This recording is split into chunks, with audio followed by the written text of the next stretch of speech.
Lia, eu preciso te contar uma coisa. O que rolou? Tá, eu não queria contar isso porque parece coisa da minha cabeça, mas eu juro que eu fiquei com medo de verdade. Ontem eu tava sozinha em casa e já era quase 2 da manhã. Aí eu comecei a ouvir um barulho no corredor. Não era alto, era tipo um arrastar, bem devagar. Eu ignorei, pensei que era o vizinho, só que o barulho parecia dentro da minha casa. Aí eu decidi desligar a TV pra escutar melhor. E aí ficou aquele silêncio pesado.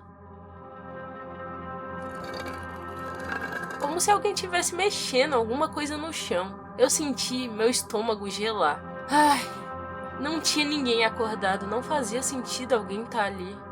Então eu levantei bem devagar e fui no corredor. E aí, eu ouvi um estalo na cozinha. Eu juro que nessa hora eu pensei, tem alguém aqui. E eu peguei o celular pra tentar ligar pra alguém. Mas antes eu decidi dar uma olhada. Que nem um personagem de um filme de terror ruim? Quando eu cheguei na cozinha, era a porra do meu slime brincando com uma sacola. Ah, meu Deus.